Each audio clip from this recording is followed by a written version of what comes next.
আজকে কিন্তু একটা দারুণ রেসিপি নিয়ে চলে এসেছি। সোয়াবিন দিয়ে তো আমরা অনেক কিছুই খেয়ে থাকি, সোয়াবিনের কষা, সোয়াবিনের কালিয়া, সোয়াবিনের দম, অথবা সোয়াবিন বাটা, সোয়াবিন সেদ্ধ, নানা ধরনের রেসিপি খাই।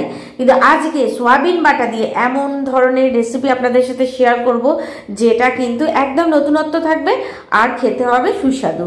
তো চলুন ঝটপট চলে যাই আমার রান্নাঘরে।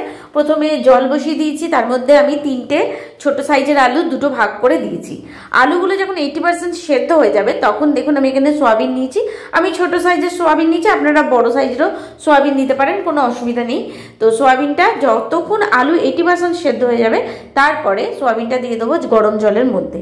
সোয়াবিন তো বেশিক্ষণ টাইম লাগে না সেদ্ধ হতে, একটুখানি ভালো করে ফুটে গেলেই যখন সোয়াবিনটা একদম নরম হবে, খুব ভালো করে সেদ্ধ হয়ে যাবে, তখন সোয়াবিনটাকে নামিয়ে রেখে দেবো। সোয়াবিনটাকে আলাদা করে রাখবো, আলুটাকে আলাদা করব। তারপরে সোয়াবিনটা নিংড়ে জলটা বার করে নেবো। বার করে নিয়ে একটা মিক্সির জার নিয়ে নেবো, নিয়ে জলটা ফেলে দেওয়ার যে সোয়াবিন থাকবে একদম নিংড়ে জলটা ফেলে দিতে হবে, সেই সোয়াবিনটা আমি দিয়ে দেবো মিক্সির জারে। দিয়ে একটা পেস্ট আমি বানিয়ে নেবো। পেস্টটা কিন্তু একদম যে স্মুথ পেস্ট হবে সেরকম কিন্তু না, একদম মোটামুটি একটু কচকচে পেস্ট থাকবে। দেখুন, দেখে বুঝতেই পারছেন।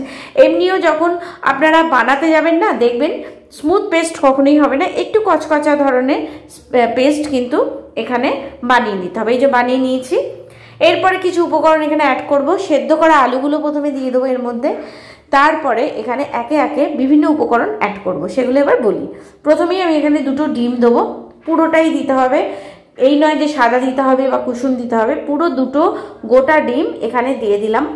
তারপরে কিছু গুঁড়ো মশলা অ্যাড করব। প্রথমেই অ্যাড করব যেটা ছাড়া কোনো রান্নাই পসিবল না, লবণ। লবণ অ্যাড করব স্বাদ অনুযায়ী, যতটা আপনার সোয়াবিন বাটা থাকবে ঠিক সেই হিসাবে লবণ আপনারা দেবেন। তারপরে এখানে অ্যাড করব হলুদ গুঁড়ো, কাশ্মীরি রেড চিলি পাউডার, তারপরে জিরে গুঁড়ো, এগুলো পুরোপুরিভাবে অ্যাড করে নেব। করে নিয়ে আমাদের কিন্তু খুব স্মুথভাবে একটা মেখে নিতে হবে। পুরো জিনিসটা ভালো করে হাত দিয়ে মেখে নিতে হবে। আর মেখে নিয়ে প্রত্যেকটা জিনিস আলু যেন কোনো লাম্পস না থাকে, একদম যেন স্মুথ মাখাটা হয় সেই দিকে কিন্তু খেয়াল রাখতে হবে। এই তো ভালো করে মেখে নেবো। আর একটা দিকে খেয়াল রাখতে হবে যে যেন গরম না থাকে, কি সোয়াবিন কি আলু যেন খুব গরম না থাকে, তাহলে কিন্তু হাতে ছ্যাঁকা লাগার সম্ভাবনা প্রবল থাকবে। সেই জন্য প্রত্যেকটা জিনিস ঠান্ডা হয়ে যাওয়ার পর এইভাবে ভালো করে চটকে চটকে হাত দিয়ে মেখে নিতে হবে। তারপরে কিন্তু আরও 2টো উপকরণ আমি অ্যাড করব। আগে ভালো করে এটা মেখে নিই। মেখে নেওয়ার পরে দেখুন খুব সুন্দর মাখা হয়ে যায়। জলটাকে খুব ভালো করে নিংড়লে না একটা স্টিকি ব্যাপার চলে আসে। এরপরে এখানে অ্যাড করব বেসন, আর আমি 3 চামচের মতন বেসন অ্যাড করেছি। আর ছড়িয়ে দেবো 1 চামচের মতন কাসুরি মেথি। একটু হাতে ডলে কাসুরি মেথি ছড়িয়ে দিলাম, দিয়ে আবার ভালো করে মিশিয়ে নেবো।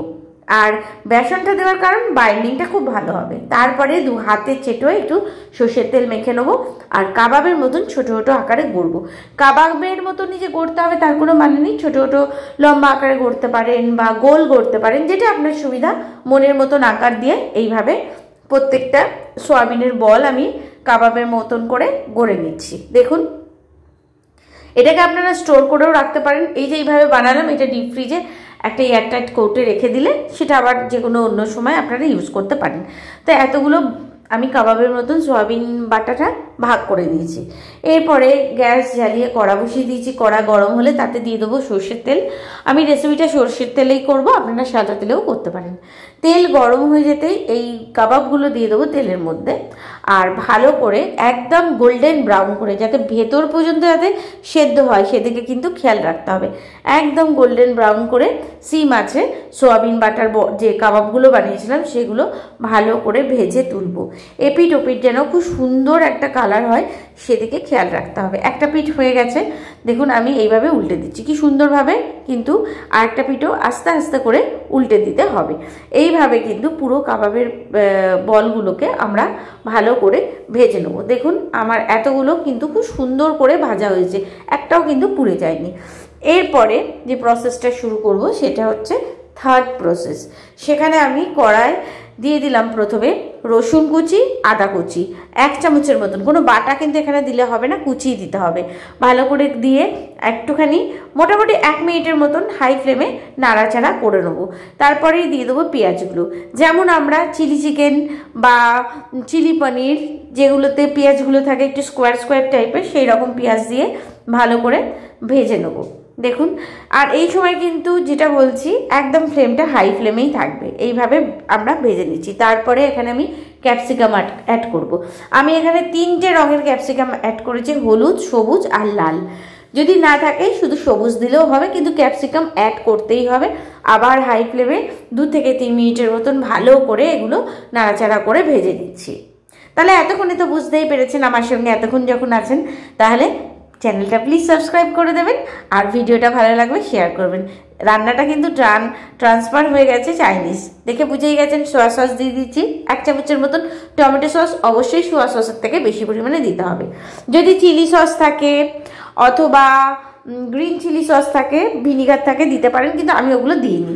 সোয়া সস আর টমেটো সসেই কিন্তু আমার পুরো কাজটা কমপ্লিট হবে। এবারে সস দিয়ে ভালো করে নাড়াচাড়া করে নিচ্ছি।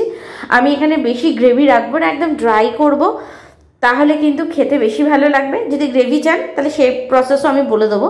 এরপরে একদম রেডি হয়ে গেছে। এবার যে সয়াবিনের কাবাবগুলো ভেজে রেখেছিলাম সেগুলো দিয়ে দেবো এই মশলার মধ্যে। এবার কাবাবের সঙ্গে ভালো করে সসটা টস করে নেবো খুব হালকা হাতে। দেখুন যেমনভাবে দেখাচ্ছি, জাস্ট ওপর আর নিচ করা, আর কিচ্ছু না। এই নয় যে খুব নাড়াচাড়া করতে হবে, সেরকম না, জাস্ট একটু মিশিয়ে নেওয়া সসগুলোর সাথে খুব ভালো করে। বড়াগুলো কাবাবগুলো ভালো করে মিশিয়ে নিলাম। একটু কড়াটা নাড়াচাড়া করে যেমন হোটেলে দেখায় সেই প্রসেসে যদি করে নেওয়া যায় তাহলে খুব ভালোভাবে মিশিয়ে যায়। তাহলে একদম রেডি হয়ে গেছে। দেখুন, চিলি সোয়া তো সয়াবিন দিয়ে আমরা করেই থাকি। এই প্রসেসে একবার করে দেখুন, অত্যন্ত সুস্বাদু হয়, এর স্বাদ জিভে লেগে থাকবে। আর ভিডিওটা ভালো লাগলে আমার চ্যানেলে পাশে থাকবেন। তাহলে আজকের মতন বিদায় নিলাম।